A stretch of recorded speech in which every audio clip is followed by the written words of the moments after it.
Hello, Dr. Malik. It's wonderful to see you in person.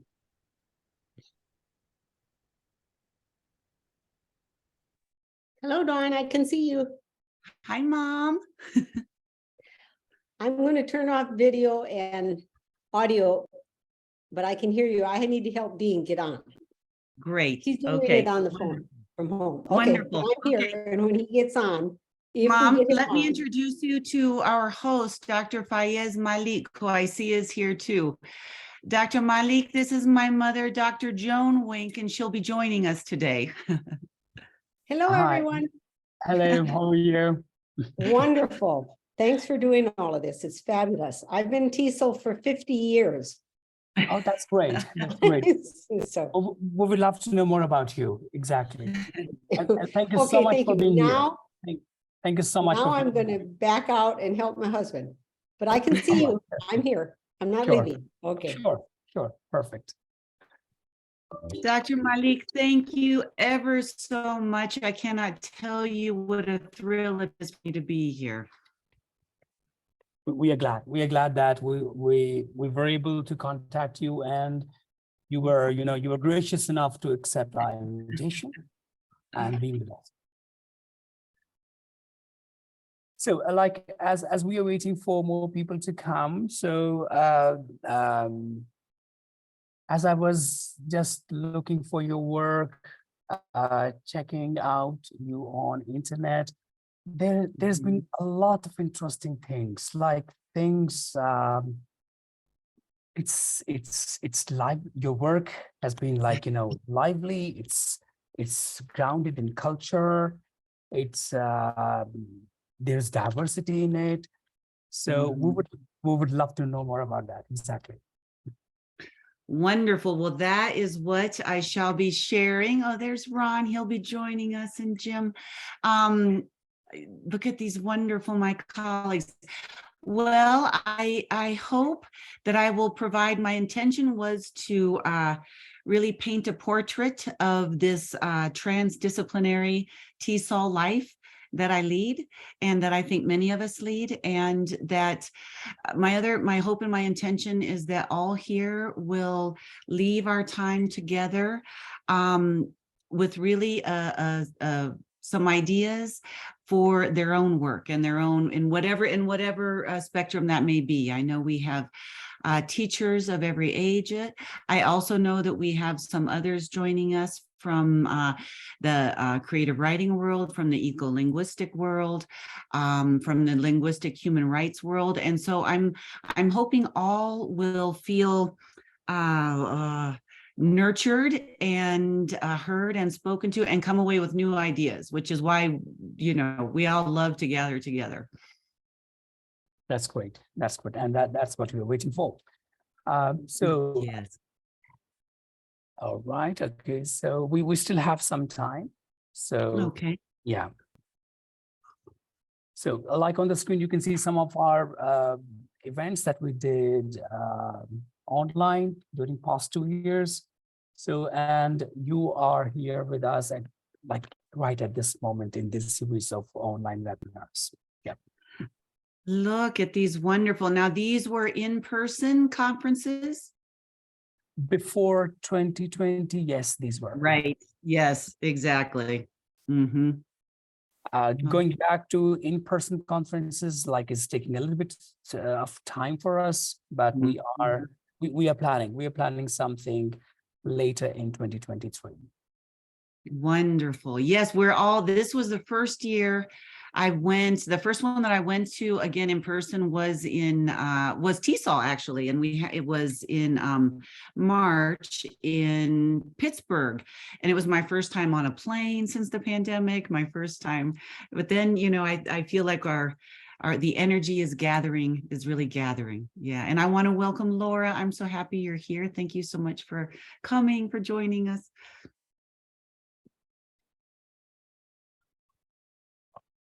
Okay. Look at these. Well, I'm loving getting to see the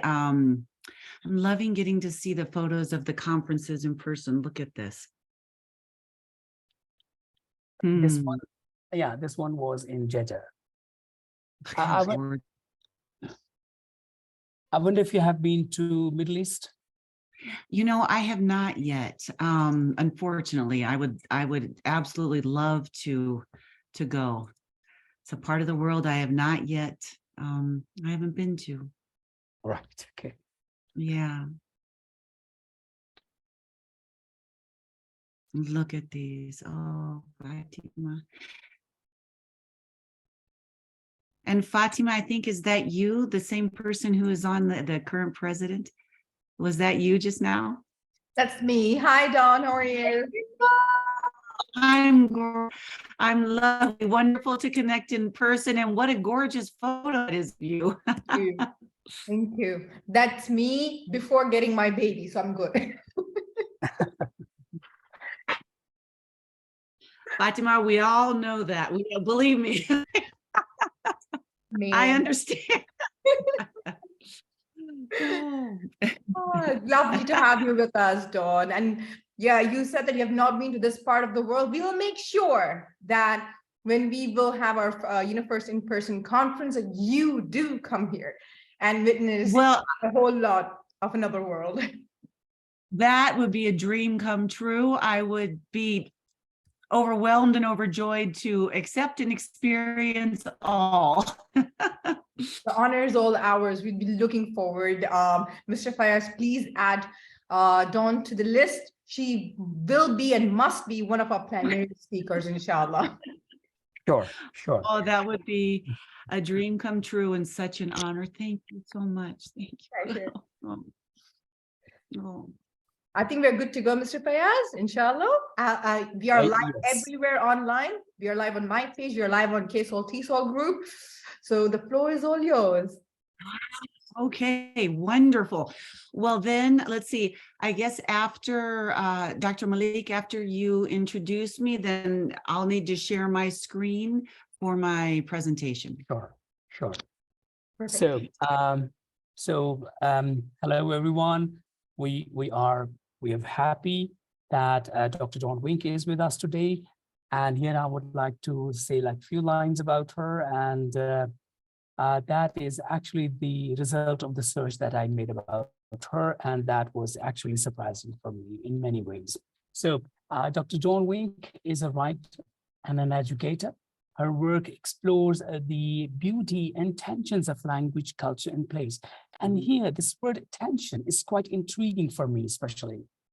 Like, in what sense, how, and we would love to know about that. Exactly. So, at some point, Dr. Dawn will be able to explain that for sure. Right.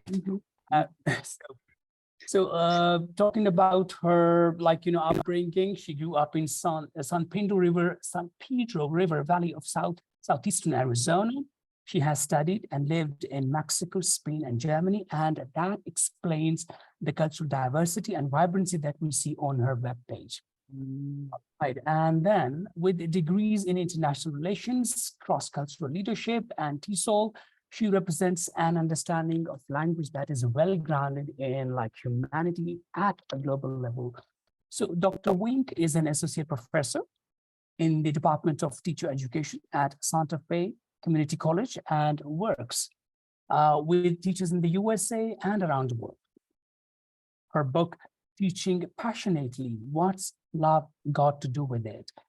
The book explores the foundations of education, literacy, language acquisition, and political, familial, and spiritual influences on education.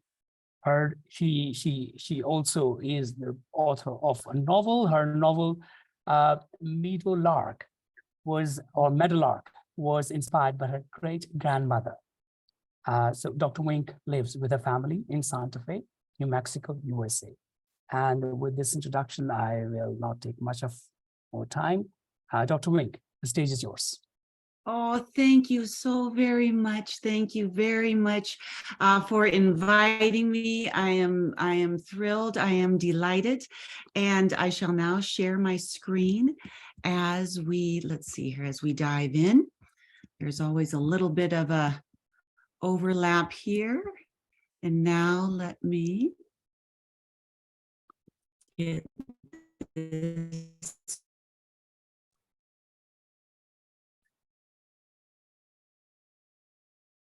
Slideshow. Current slide. There we go.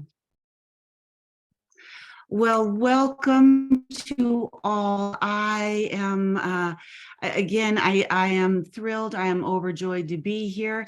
I am extraordinarily grateful to be invited by Dr. Malik and the current KSAALTTESOL president, Fatima Ali, and to be with my esteemed colleagues in this keynote series that KSAALT is hosting with Dr. Ron Moran, who I saw just join us, Dr. Hayo Reindeers, and Dr. James Papel. And so first, I would just love to extend my deepest gratitude to you.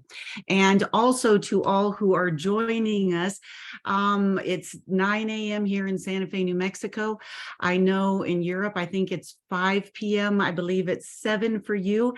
And so whether it's morning, whether it's afternoon, whether it's evening, I know how rich and full all of our lives are with so many demands and obligations. And so I just wanted to say thank you, because I really recognize what it takes in order to create this space and this time for us to gather together as a community. So deepest gratitude. And I just wanted to take a moment as we begin to get grounded. Again, we all live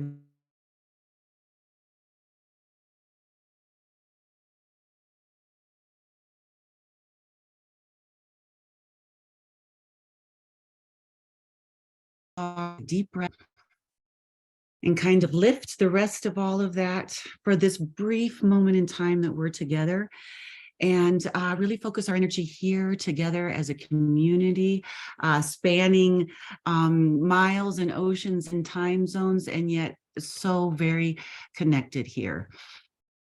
So I invite us all to do that as we get started. Okay, during our time together here, we will be exploring translanguaging. We're also going to look at the wildness, beauty, and imagination of language. This is some of my later work that I've been doing, and I am grateful for this talk because, you know, with every time you dive in and you give a talk or you write, you develop those ideas, you enrich those ideas even further. And so that's really what happened with this. We're going to explore transdisciplinary research, and then we're going to look at how we bring it all together. And that is where I really hope you will walk away with inspiration and with some real ideas for your context.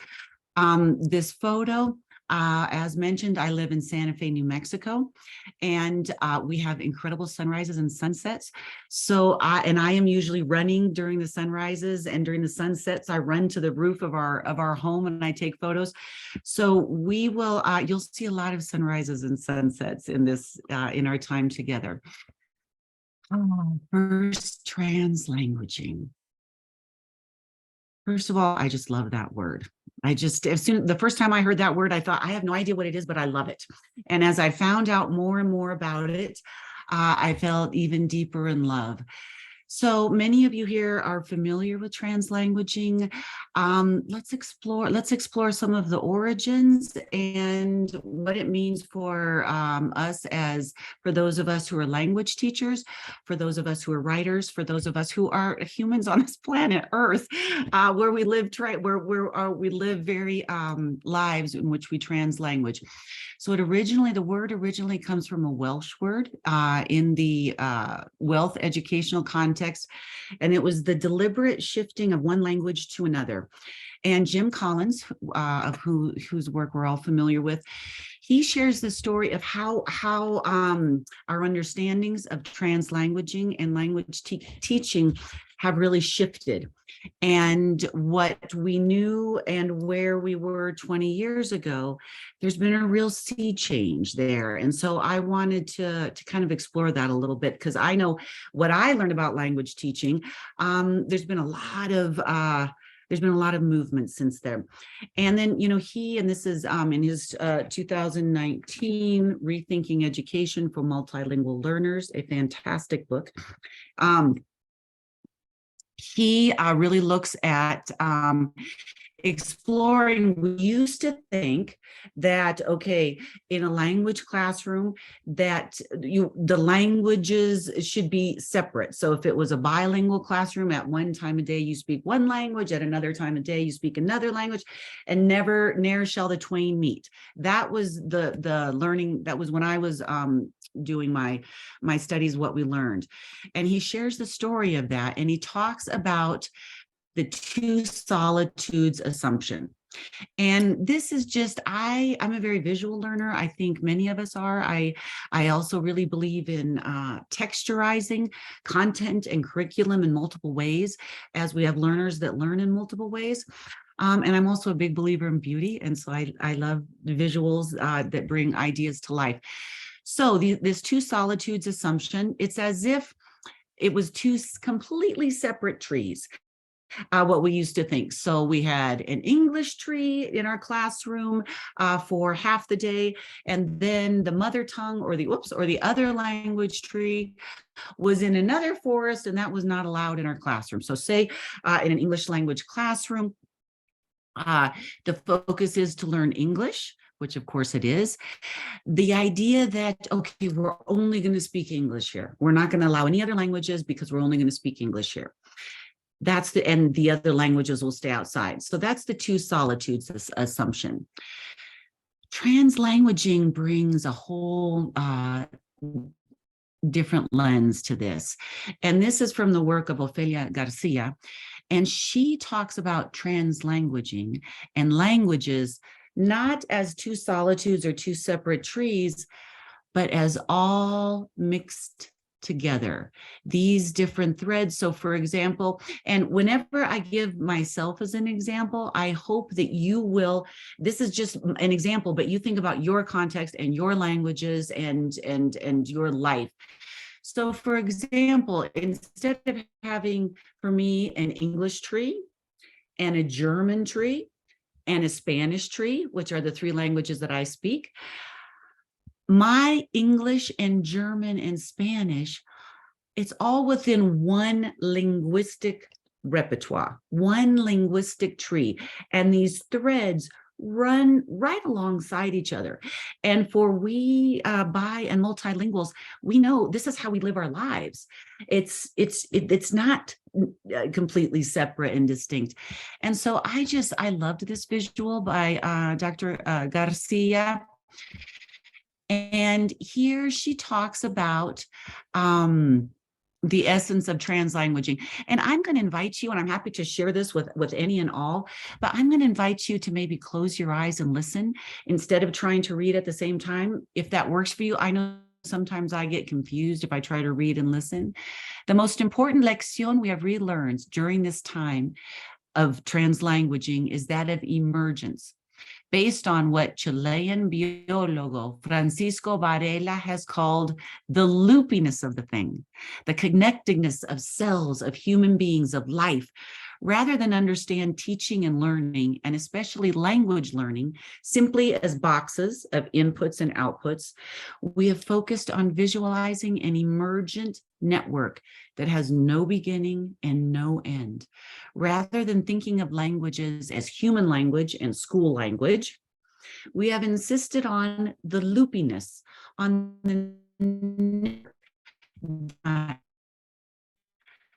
separate one part of another, one named from another.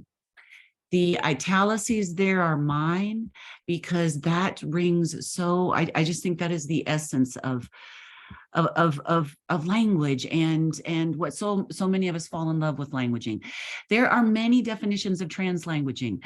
We are going to experience some of the primary definitions. An approach to the use of language, bilingualism, and education of bilinguals that considers the language practices of bilinguals not as two autonomous language systems, but as one linguistic repertoire with features that have been societally constructed as belonging to two separate languages.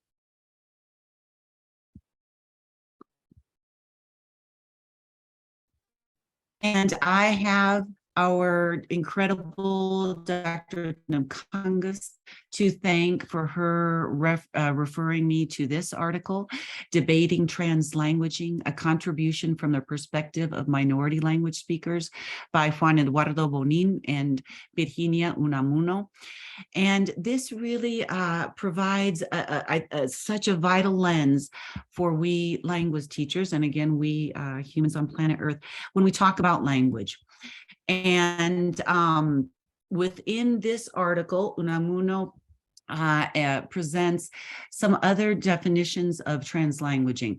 What is it? It can be an explanatory concept, an instinct which applies also to monolinguals. So that would be like me talking to one of my friends who is monolingual about what translanguaging is. It's a way for me to explain it. It can be a descriptive term, a label for the fluid use of multiple languages that applies to bilingual or multilingual speakers. And it's really how we speak. It's really how bilinguals and multilinguals speak. Also, and I really want to lift this up, and talking about the tensions, Dr. Malik, a political pedagogical practice aimed at providing an equitable education to bilingual or multilingual people. And so as we're talking about languages, you know, anytime we're talking about languages, we're always talking also about culture. We're talking about power. We're talking about pedagogy. Other understandings found in scholarship on translanguaging: a language ideology that takes bilingualism as the norm, which, as all know, that is something that, at least in the United States, historically and currently, politically, many people struggle with. And with this idea that one language, with that hierarchy of languages, translanguaging assumes bilingualism, multilingualism is the norm, as it is globally, we know. A theory of bilingualism which posits that bilinguals do not separate their languages into discrete systems, but rather possess one integrated repertoire of language practices from which they draw. So while I'm speaking English with my son, and I turn and my husband asks me something in Spanish, I switch and I answer in Spanish, and then I go right back to speaking in English, and that fluidity that comes with context. A pedagogical stance that enables teachers and students to draw on all of their linguistic and semiotic resources as they teach and learn both language and content material. What does this mean in the English classroom? If a student, in order to learn, and if they're in the learning of English, our focus here, needs to use their primary language or their home language or another language in order to make meaning, to create relevancy, that's completely normal and okay. We didn't know that, or we didn't allow that before. Now we know they need that. That's part of their linguistic repertoire. And a set of practices that are still being researched and described, including but not limited to code switching and translation. And there is a lot around what is the difference? Is code switching and translation the same? Is it different? Or translanguaging the same? Is it different? We'll touch on that a little bit. Here's something, a transformational practice that continually invents and reinvents the world through languaging. Invents and reinvents the world through languaging. It's what we hope to do as language teachers. And so while they're learning the vocabulary, and while we're learning the preterite, while we're learning the grammar, at its heart, it's about inventing and reinventing the world through languaging. What does languaging look and sound like? Now, again, I'm coming from my own cultural context. You please insert your own languages here. This just gives a little sense of what does it look and sound like. One example, consider a family reunion where several members get together to prepare a meal. Tia Carmen and Tio Ramon are speaking in Spanish, trying to figure out the ingredients needed. They call to Juan, Tanya, and Michelle in Spanish to take some ingredients out for food preparation.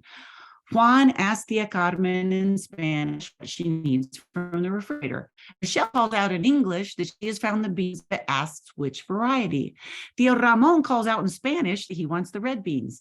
Tanya uses a mixture of Spanish and English to ask Tia Carmen which condiment she needs. Tia, what else do you need? I have the salt, adobado y ajo. ¿Necesitas el vinagre or just the oil? Their neighbor Russo walks in with a rotisserie chicken he has prepared for that evening, calling out greetings in Italian. Although no one in the house speaks Italian, they call out excited greetings in Spanish or English, knowing instinctively what Russo is saying. In this aspect, translanguaging takes the position that language is action and practice, not a discrete system of structures or set of skills.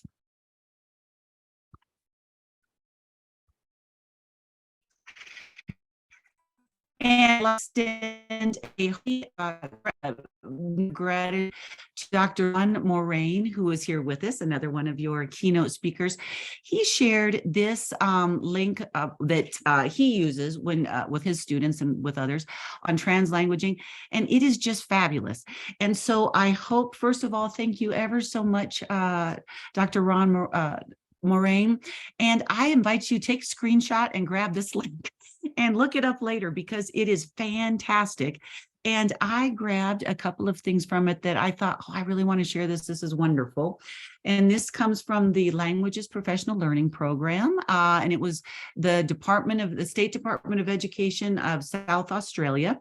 Dr. May French shared this. And I just thought this was magnificent. Translanguaging elements sometimes as purposeful, playful, or private. We all, like our hearts, know immediately what that means. So translanguaging when it's purposeful, social or academic, when we purposely choose which language we're going to use based on the context. If it's social, often it depends on where we are. If it's academic, it's our responsibility as the teachers, as the instructors, as the professors, to create the content and curriculum that scaffolds learners to success in their language acquisition. In that case, our translanguaging is very purposeful. Sometimes it's just really playful. You're standing around talking with people who speak different languages, and you just express yourself in whatever language will best express your ideas. And then sometimes it's very private. And I think frequently that really comes down to relationships. It comes down to that level of linguistic intimacy, whether it's with family, whether it's with dear friends. It's whatever, best expresses what your heart has to say. So, and that was just so good that I wanted to share one more thing again, in case you didn't get it the first time. Grab that URL, grab that screenshot right there. And this was for Associate Professor Kathleen Hugh. And I thought this was brilliant. And I thought the visual was brilliant. That translanguaging in education, that yes, we use it horizontally. So we use it in the classroom. It's cooperative, it's inclusive. We use a language which will best convey our ideas to our students or to whatever the context is. It involves code mixing, it involves code switching, a fluid moving back and forth. But we also have the responsibility to our students that we also need to include intentional vertical structure of translanguaging. And that is where the language acquisition comes. So this is where we very intentionally choose which language will be used when, whether it's content, whether it's written or text, whether it's whatever language we use to express whatever these new ideas are. And so this was beautiful what Kathleen Hugh did, using both horizontal and vertical multilingualism. Maximizes opportunities to reduce inequalities and maximizes recognition and development of students' linguistic and knowledge resources. Functional multilingual learning.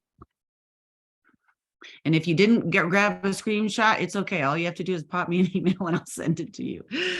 So let's dive back in. Another gorgeous sunrise here in Santa Fe. And this again from Jim Cummins, Practice and Theory and Dialogue. And I really wanted to highlight this idea of classroom teachers as knowledge generators in multilingual contexts, including the linguistic and the political influences. Now, what that looks like in the spectrum of classrooms and work environments and cultural contexts and cultural environments that we all live. I'm visualizing faces and where they live of people who I know are here. It differs.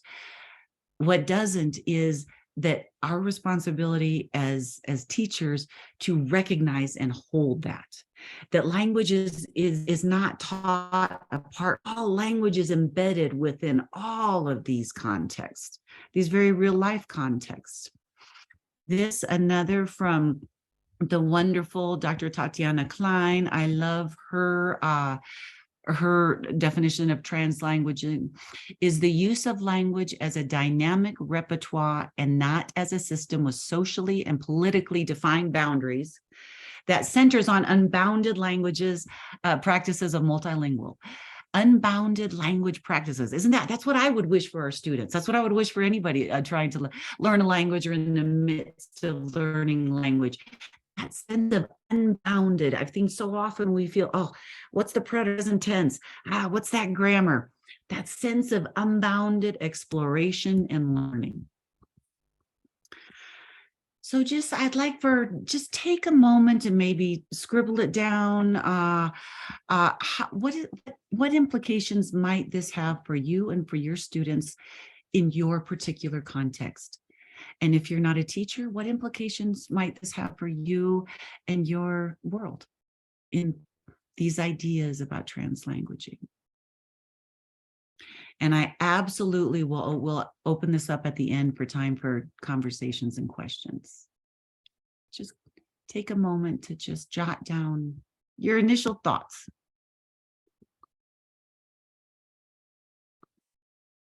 Okay. Now, let's dive into wildness, beauty, and imagination of language.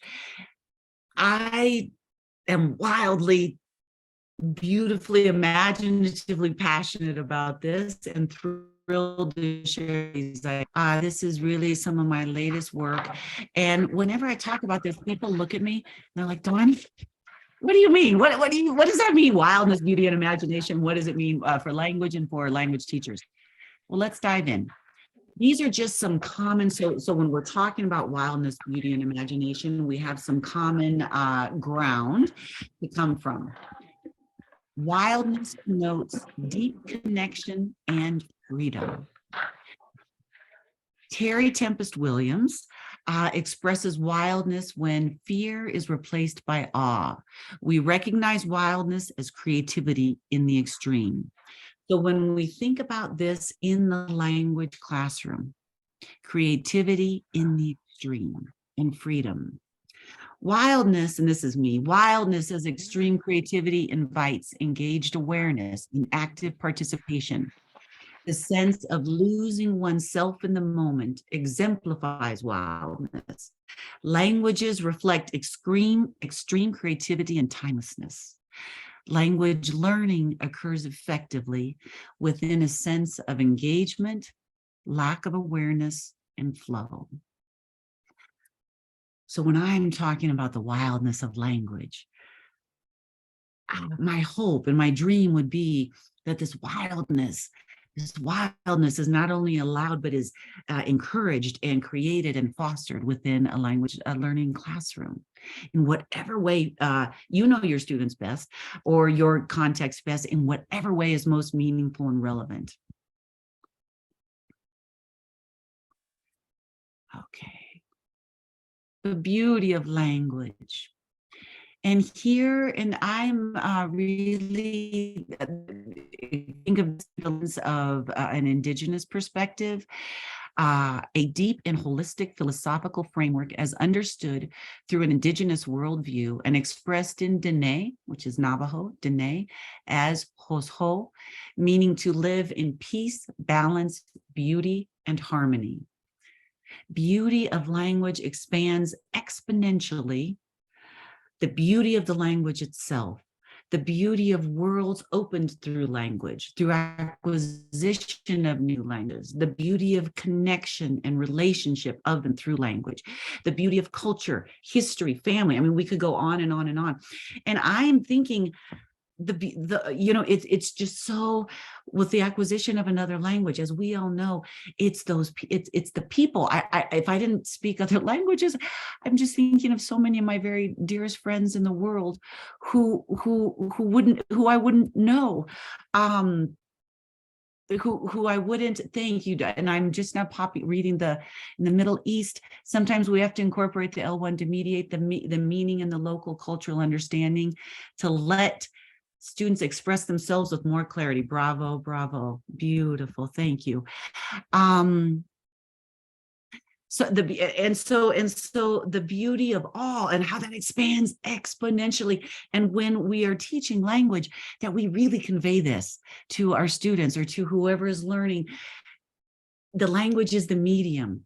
It's the world that these language open, that expands that beauty, in addition to just the beauty of language, which I think we all fall in love with the beauty of language. I wanted to share, this is one of my dear friends, Lucy Tapahonso. She's the Navajo Nation inaugural poet laureate. And I was at it was the New Mexico Writers banquet, and she was the keynote, and she read this. It was part of her keynote speech. And I immediately afterwards, and I said, Lucy, may I please share this? Because it just conveys everything I love about language. And she said, the sacredness of her mother tongue, Dene. Saad is the Dene word for the language which was given to us by the holy ones. Saad contains the wisdom of stories, history, songs, prayers, teachings that were meant to guide us into the future. It is adaptable and relevant to our changing lifestyles. The holy ones knew we would be blessed and sometimes threatened. Saad is also portable because it lies in our way of life, our approach to challenges, and in our attitudes about the land, water, animals, plants, and environments. So let us not lose and recognize the sacredness of all languages.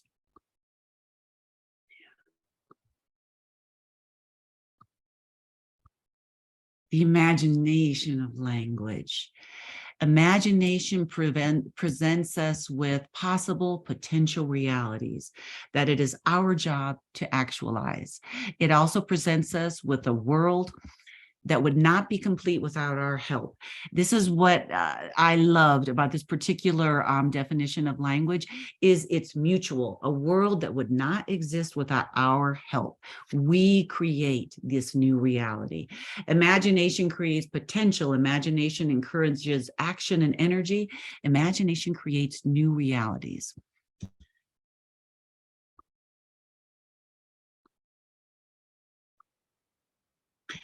As you reflect on the wildness, creativity, beauty, harmony, and imagination action of language, how might you weave these elements into your teaching or your life? Again, just take a moment, jot down any ideas if you'd like. What does this mean for you?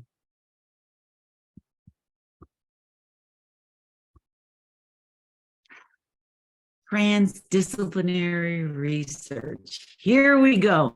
Another wonderful, great passion. I am going to share some examples from my own research. But as I do, the idea is for you to think about your research, your classroom, your context, whatever it is, whatever it is that you may be working on. Transdisciplinarity, what does that mean? I get a lot of that also. Dawn, what does that mean? Transdisciplinary research, and this comes from Utrecht University, is research that integrates knowledge across academic disciplines and with non-academic stakeholders to address societal challenges. It is guided by the principle that scientific rigor meets societal relevance. And this is really, it's not only across academic disciplines and weaving those together, but it's also about society, about to address societal challenges. True transdisciplinarity is demanding. It requires creativity and often courage. But today it is a key requirement for future science.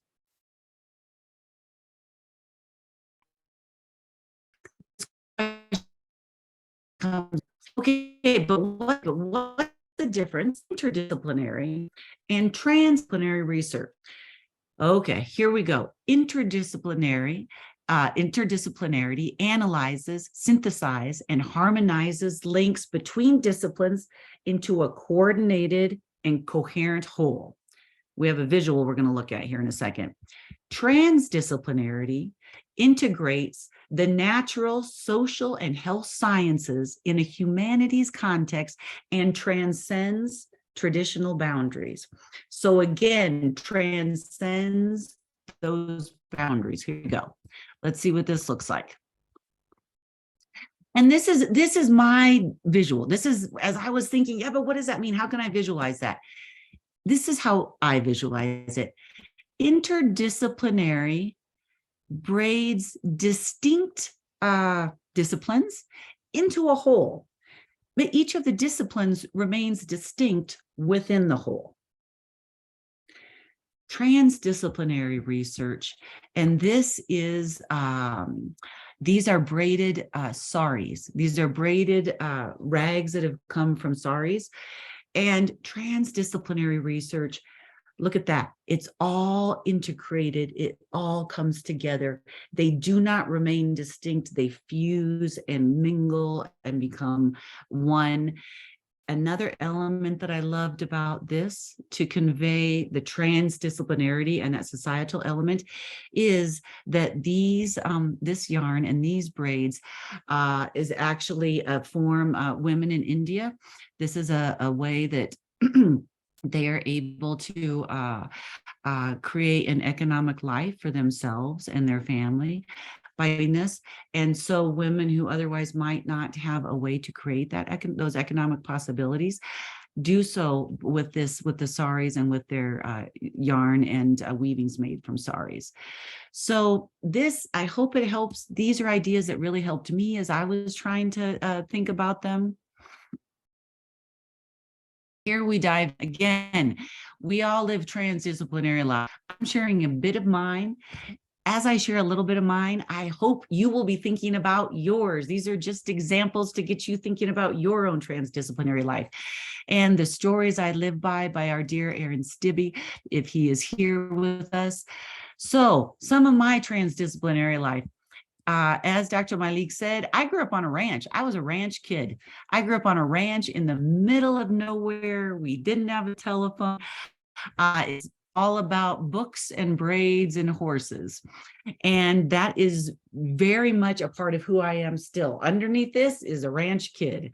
That I carry that with me always.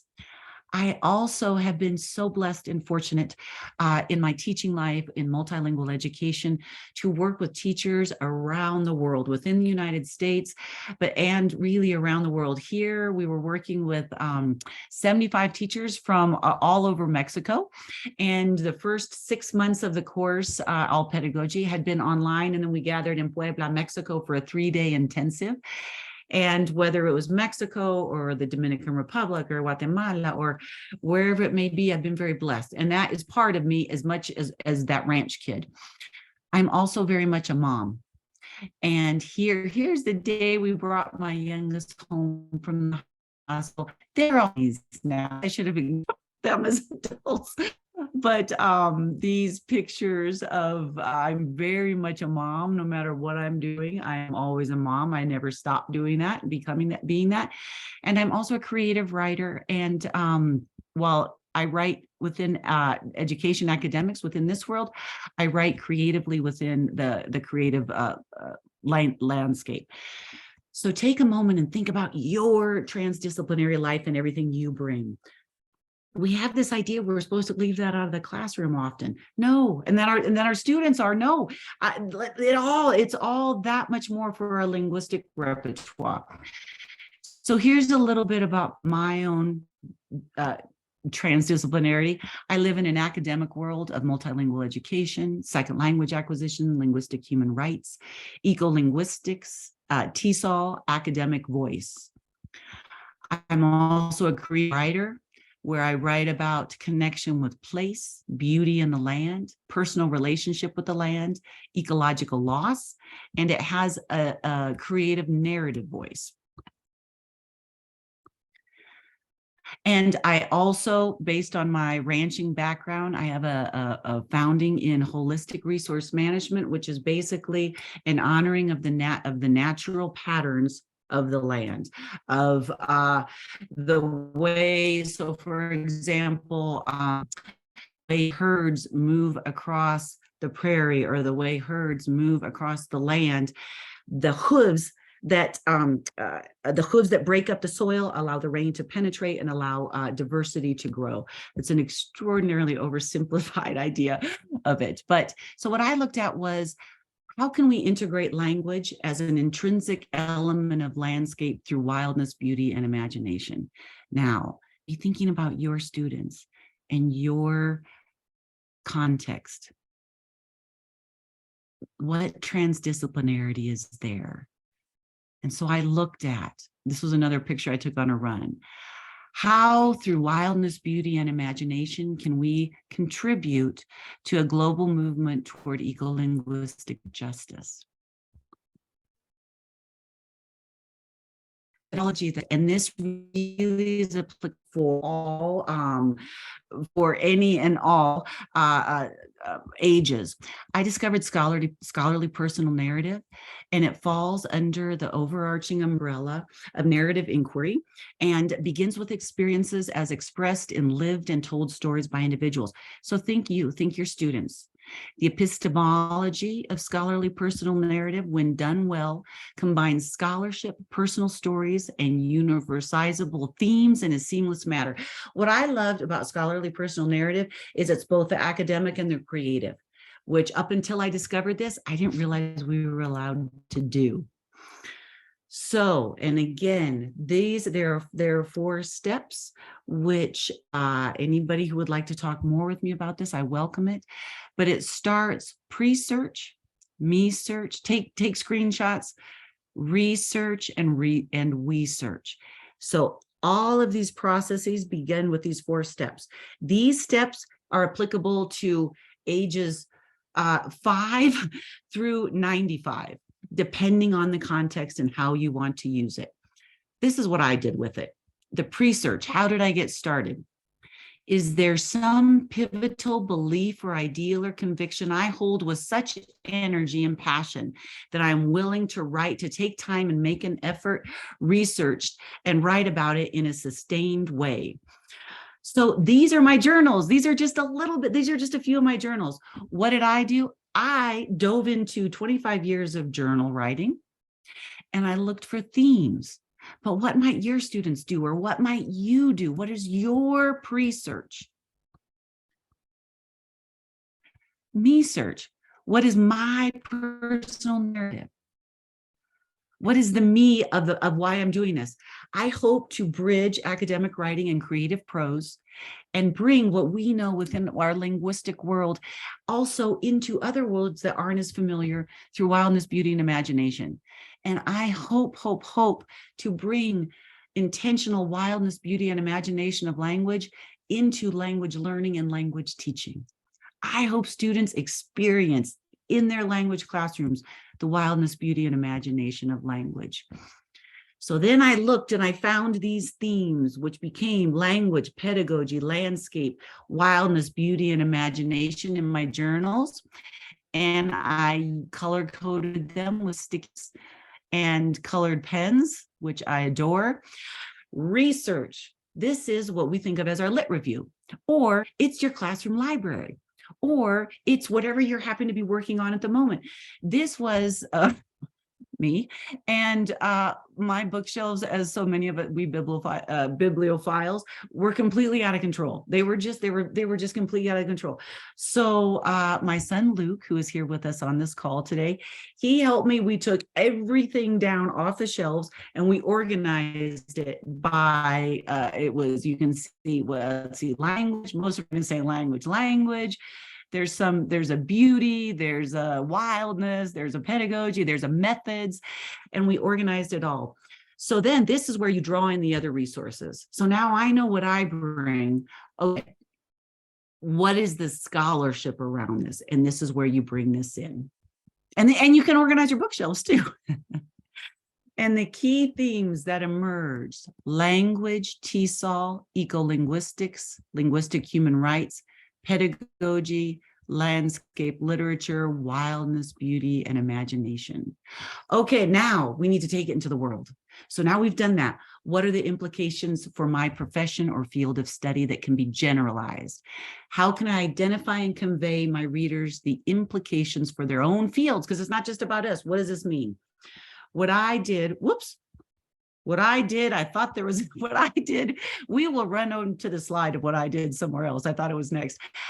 Is I wrote five personal narratives, and 3 of those have been published, and the other 2 were kind of in the works. And so that idea of taking it to and I discovered this amazing theoretical framework, Liliology. Introduce you to Dr. Narita Blair from Australia, an Indigenous scholar who created this framework that, in my experience, opens up story work, opens up identifying, embracing all of our student stories in the classroom. A transformative framework and storytelling practice to decolonize critical ethical spaces for academic research.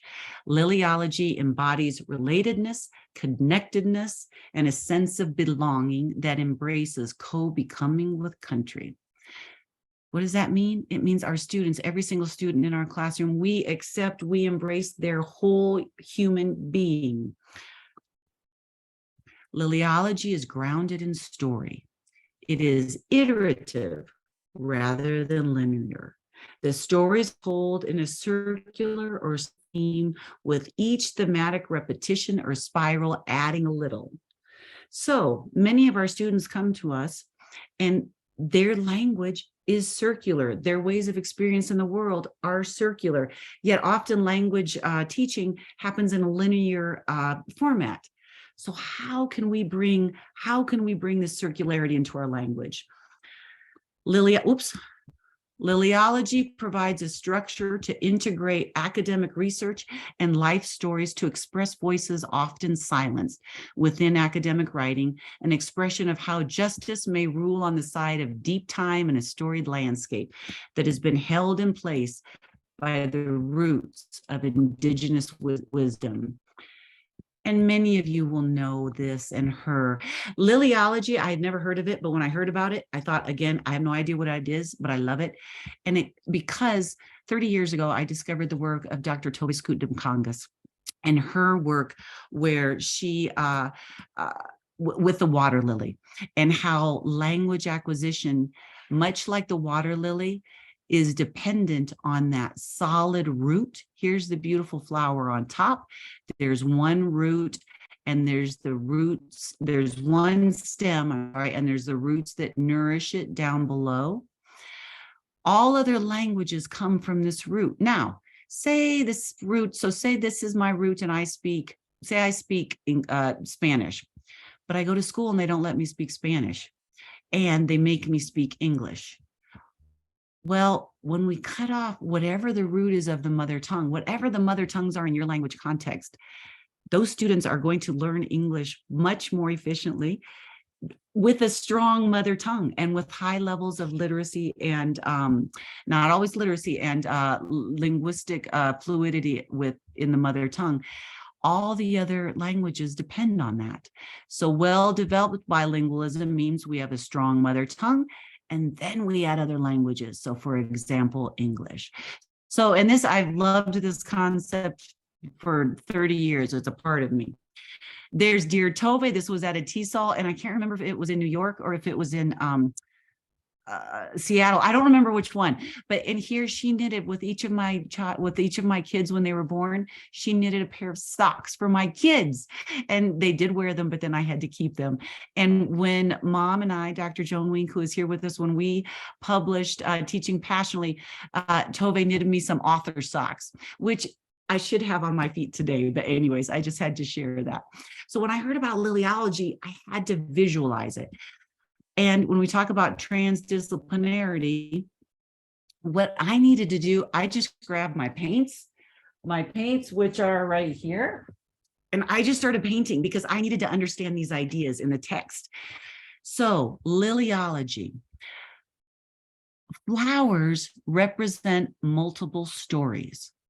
The storing of many different genres, the storing of many different, I just think of each of these as each individual story. Each of these stories we bring into our language classroom. Each of these stories we embrace and we bring into the language classroom. They reflect the voices of multiple voices, of indigenous voices, of the voices of minority languages, of all voices. The brick wall represents how frequently within the academic world, these voices, not all voices have been welcomed. And not all voices have been welcomed within within English language teaching. And that is what this brick wall represents, the boundary that sometimes academia can be for multiple voices. And from the Australian context, she refers to the sweet potato as the center, the nourishing center of knowings that come out and in, around all. And how the spider web crosses over and brings silenced voices together with what has previously been a brick wall. So the whole idea of Liliology is this bringing silenced voices, nourishing all story, and bringing them within the academic setting, within our classrooms. And here is the water lily that Dr. Blair, that's the picture that she took that inspired her to create this structure and to create this framework. And I was blessed enough that Ned, she goes by Ned, came and visited us here in Santa Fe. And she and I and Mom will be presenting together at AERA on these ideas later this year. So here's my mom, Dr. Joan Wink. And I wanted to share some of her work. This is from her the latest edition of Critical Pedagogy, Notes from the Real World. But these ideas that we're talking about are really within the realm of transformative. And there is a story about this. Mom had a student who hadn't turned anything in all semester. They were studying the theoretical foundations. And at the end of the semester presented this beautiful watercolor, which beautifully displays, this is transmission, bouncing off, kids falling asleep, the roots are being cut.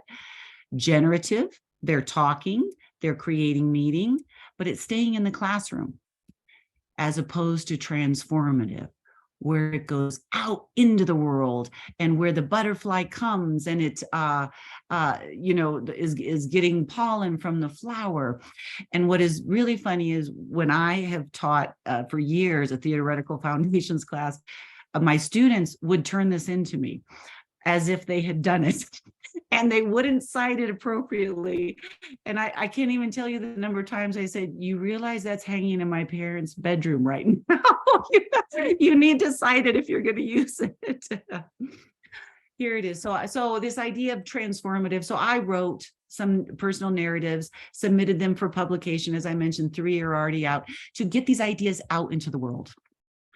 And along with that, seeds as story bombs. So these ideas of the beauty of seed, and for those of you who aren't familiar with seed bombs, they're clay and mud and seeds, and then you mix them all together, and then you throw them into areas where it was previously there was no growth. And so it's the idea of planting seeds where things didn't grow before. It's a little revolution in your hand. Let's dive into thinking What might these mean for you? And we're going to dive into wildness, beauty, and imagination, bringing it all together. Okay, what does this mean for you? Bringing it all together, applications and ideas. And here, really think about you and your context. Embrace translanguaging in the language classroom and in the world. This creates meaning and relevancy. What does this look like in my classes, in my cultural context, in my greater world? Content and curriculum rich in students' cultural and linguistic contexts, the Kingdom of Saudi Arabia. I'm so honored to share this time together. What is the linguistic context for your students? What do these ideas mean? What is the most relevant thing about learning English and why?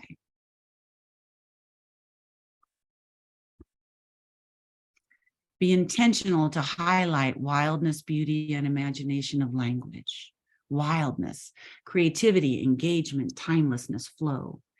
Imagination, potential, energy, action, new realities. Beauty, peace, balance, beauty, and harmony. And embrace your story and your students' stories within the curriculum. All stories, the petals like the petals on the water lily from Dr. Blair. All languages, the centrality of the mother tongue language, Dr. Scooten of Congas. Narrative story, integrate students' life stories, pre-search, me-search, research, and we-search. And now I would love for this to be an engaged conversation among all of us. And I open this up for questions and conversations, and take a screenshot. There's a way to get in touch with me. I'll stop sharing my screen so I can see everyone again. And thank you ever so much. Thank you so much, Dr. Joan Wink, for this wonderful talk. It actually opened so many venues, so many aspects in my mind. So now, as Dr. Wink is open for questions, anybody who has any question, please unmute yourself. Well, I'm here. Hello, Dawn. Hey, Ron, it's wonderful to connect pretty much in person. Yeah, I was really waiting for this talk. And I want to say that as a translanguager, someone who grew up in a multilingual way in Texas, I'm from Houston, Texas. Oh, wonderful. And I realized we have something in common. My father's not a rancher, but a farmer in Texas. Is. Yeah. Oh, I can't wait. I'd love to hear more. Yes. And so I grew up in I've always been a translanguager. Translanguaging didn't have a name at that time. Right. And so, growing up in the States in the 60s and in the South, speaking anything but English, or Texan English, right. Yes. Yeah, was, you had to speak English because this was the language of the country, this was the language of the culture, and we were acculturated that way. But a lot gets lost in that. And I have to say that the most important thing in coming from a multi-ethnic family is that language is the way our ancestors, our relatives passed down their culture, their traditions, their history to us. And I'm so glad that as a child, I could at least understand Spanish, to listen to what my great grandmother, who was born in 1883, could tell me. She was 103 when she died. I am so glad that I spoke Spanish to understand that. And I'm so glad that I could speak to my grandparents who were from Germany and speak Yiddish, and Yiddish led to speaking German. And so, I think it's very important that we talk about translanguaging.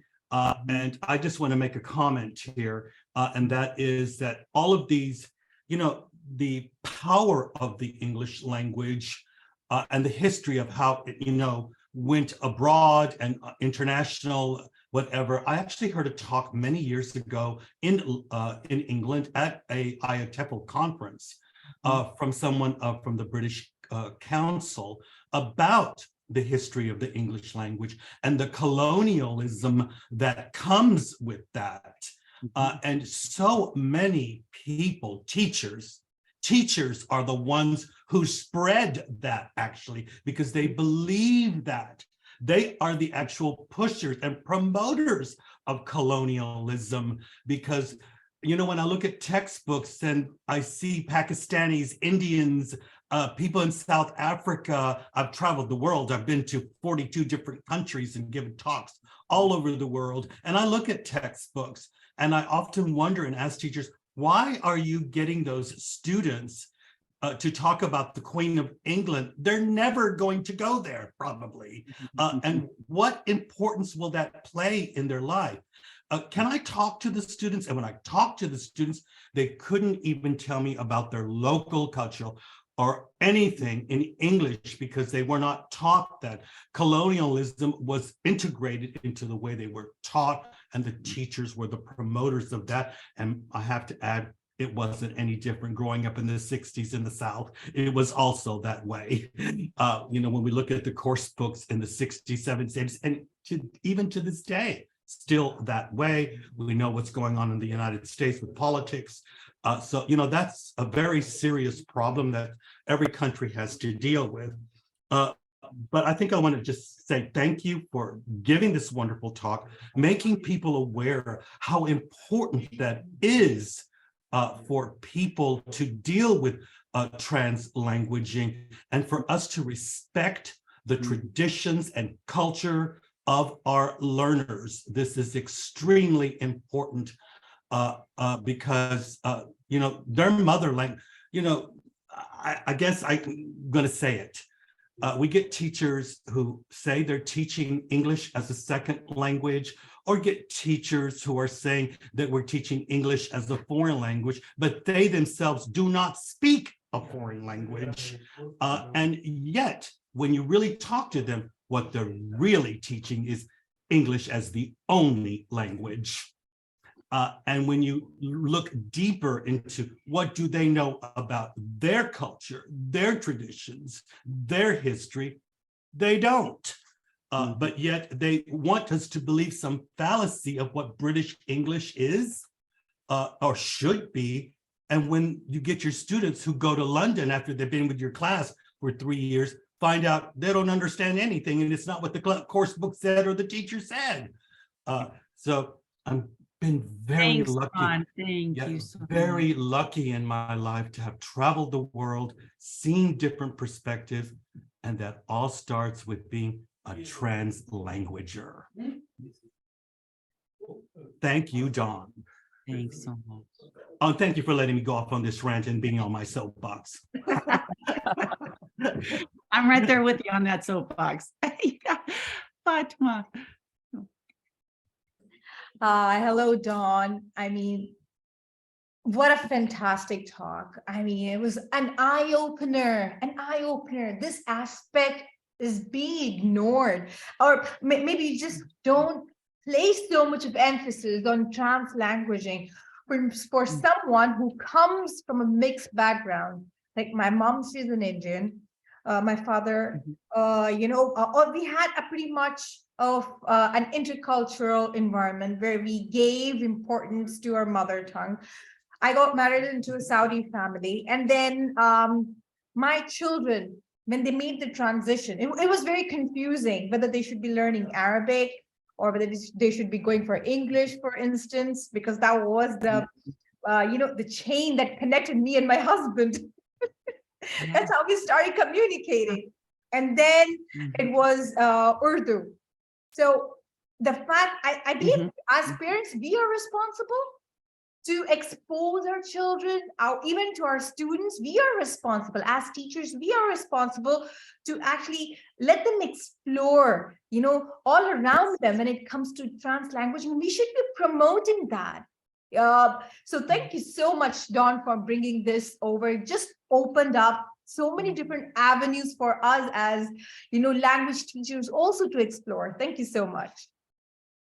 Oh, I'm thrilled. I'm thrilled. Thank you. Yes, it's a huge, this is just kind of a little drop in the bucket of this wonderful, powerful, potential filled wonderful. Thank you. I'm so grateful that it resonated. Yeah. I think it's important to say that how do you know what value a teacher really brings to the classroom? What's really happening in that classroom? I mean, the value that the students get out of the class. And when I've done observations across the world, I've noticed that just let me sit with your students. I don't care what you say about how great you are. I want to talk to your students. Let me ask them some questions. And all I ask them is, tell me something about your local community. How does your government work? What are some great writers in your country? Great singers? Tell me about your culture. That's what we need to be teaching them, to be proud of themselves, who they are, where they come from, talk about their family history. Talking about your family history is a great grammar lesson, by the way.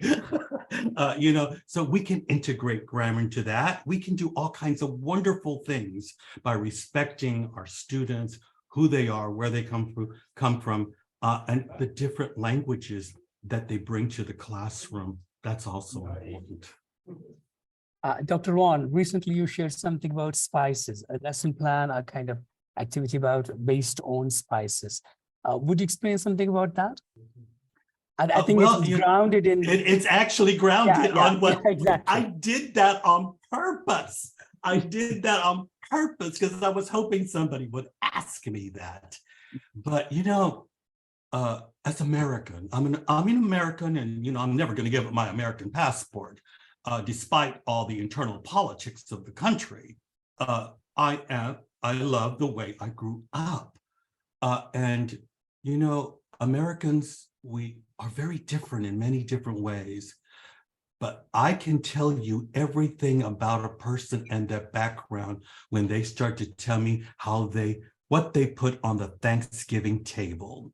Every American has a different story. The only thing in common is the turkey. Everything that around the turkey is your family traditions, and every family has a different one.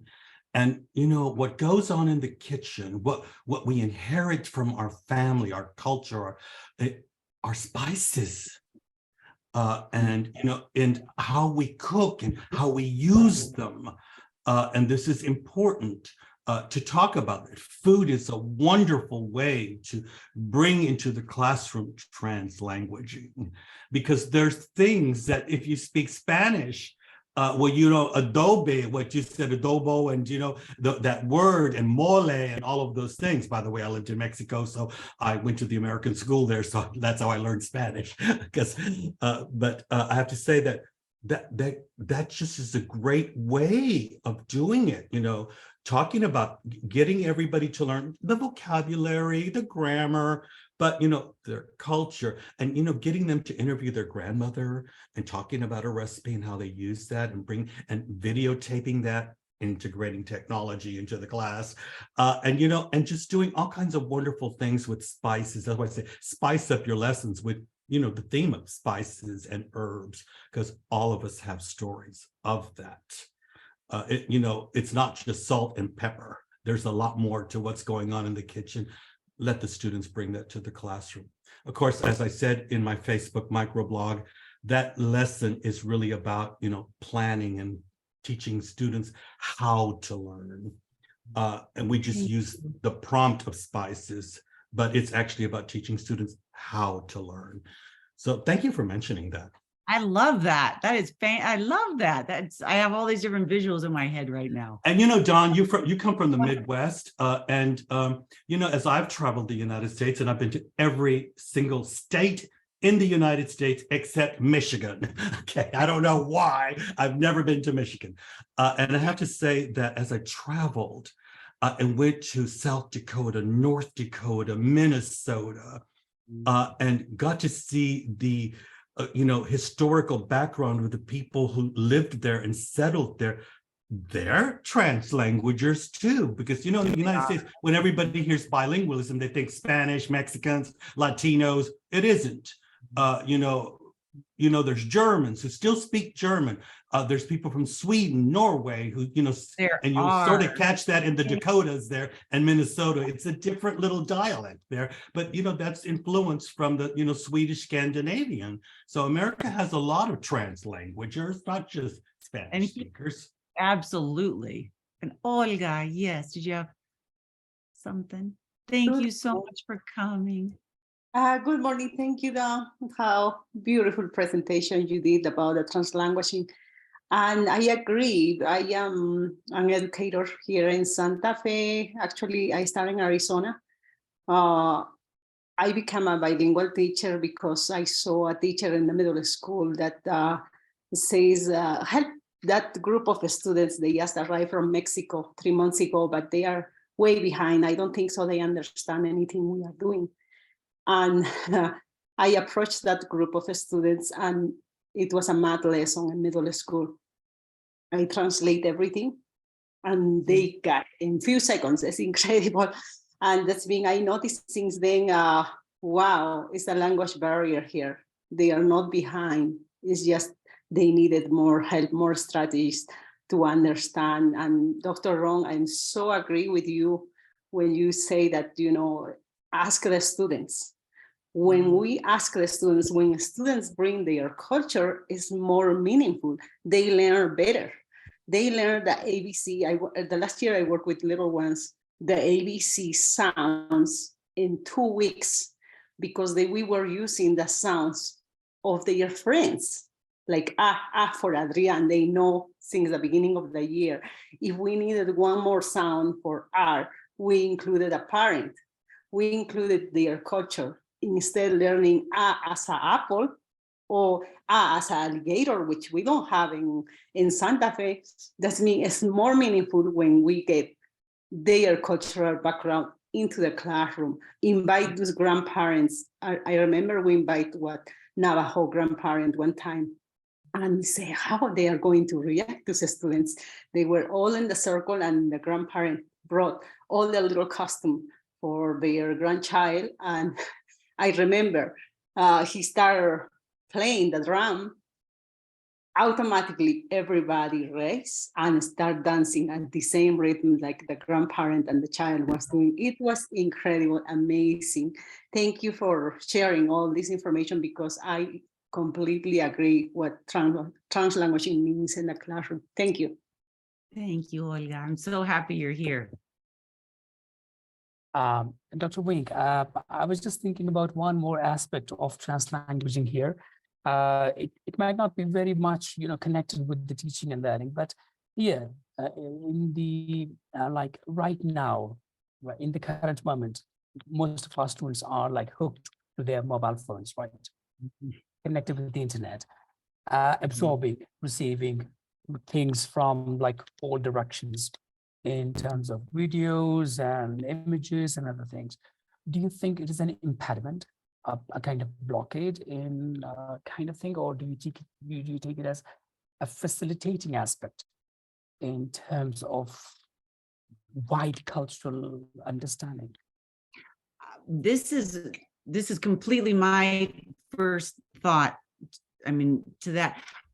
When I think about it, I have, like I say, my 20-somethings who were always on the phone, and when they were younger. So I see it as another element of translanguaging. I see it absolutely as another thread, and as another thread that strengthens, and the whole idea of language as relevant and meaningful and purposeful for many young people of that generation. That phone and what they're reading and what they're doing in that phone is highly relevant, meaningful, and purposeful. And so what I would say is bring that into the classroom. Okay, everyone, now we're going to do this, or we're going to do that, because it's a part of our reality, and it's a part of the cultural context. And there's so many wonderful, enriching elements out there that can be woven into the language classroom through technology and through their phones. Absolutely. Because I just want to complete this idea. Like When I talk about storytelling, or when we move to extensive reading in the class, like many times students come up with some references from streaming services. Like they're watching on Netflix and all these things, so many things from so many different cultures. And like whenever they find a book title that they have already heard about that in one way or the other on a streaming service, they just start speaking about that. And then Yeah. they start giving me suggestions. Teacher, can I watch the movie instead of reading? Like Well, that is, they are acquiring language. And I mean, I still, well, I mentioned I run, and when I run, I listen to Audible books. But I only listen to Audible books in Spanish. And so, because I know that as I'm running, I'm also acquiring that vocabulary, and I'm acquiring Spanish at the same time. So I do that. That's something that I do very purposefully, and for that exact purpose.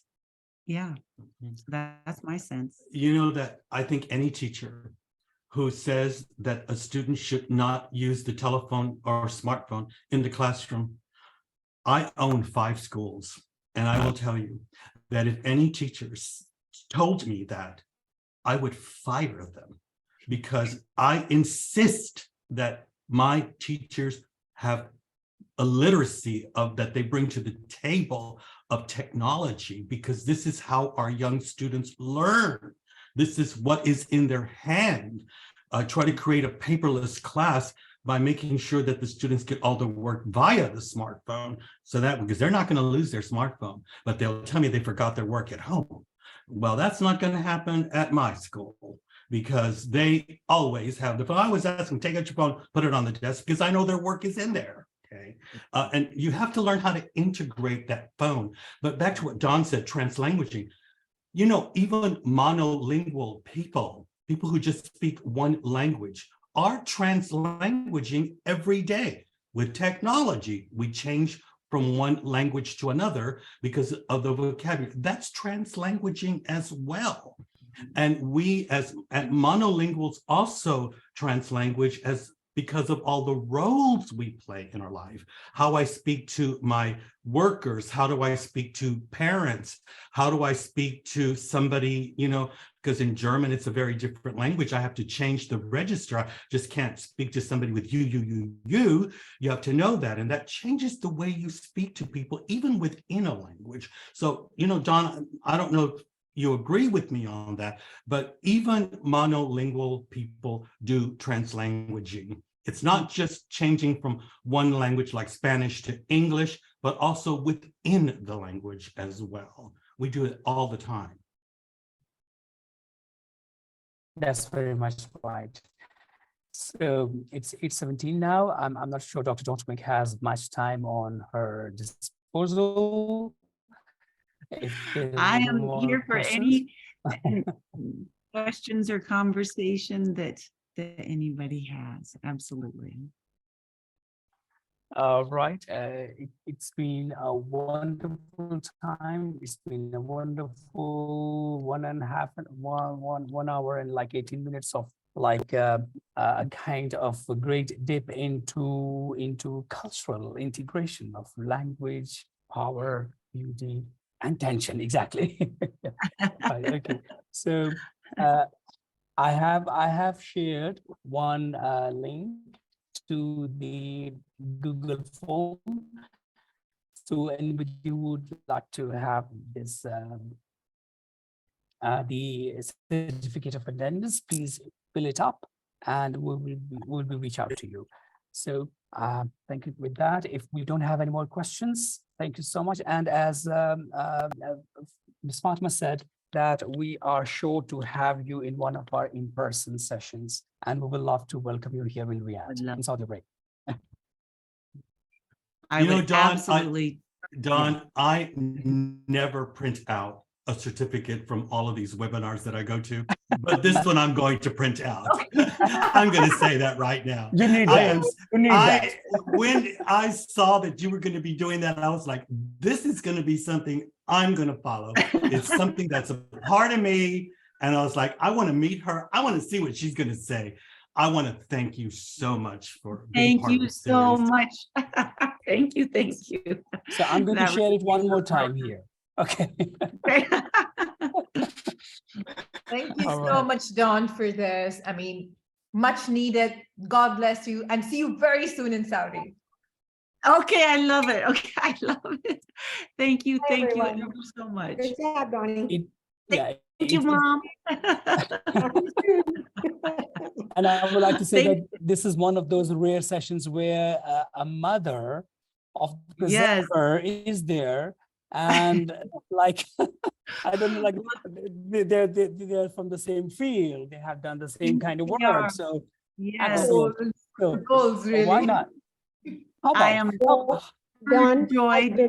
Yes, I've been thinking while you're all talking, when we go to TESOL this year, yeah, one of the ideas that I'm working with Dawn, but one of the ideas I'm generating is an old idea I've played with, but it has to do with the academic family and the academic Right. family tree. So we're going to show how we in class, well, we are going to suggest how we in classrooms, we are creating academic families wherever we go, and our families get bigger and bigger, and we're going to use a tree as a metaphor.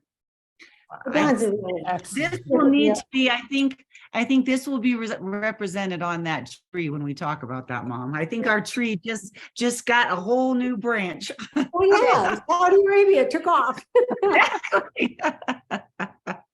We will definitely do I that. have butter on it, but I didn't have Saudi Arabia. No, we'll have to add that for TESOL.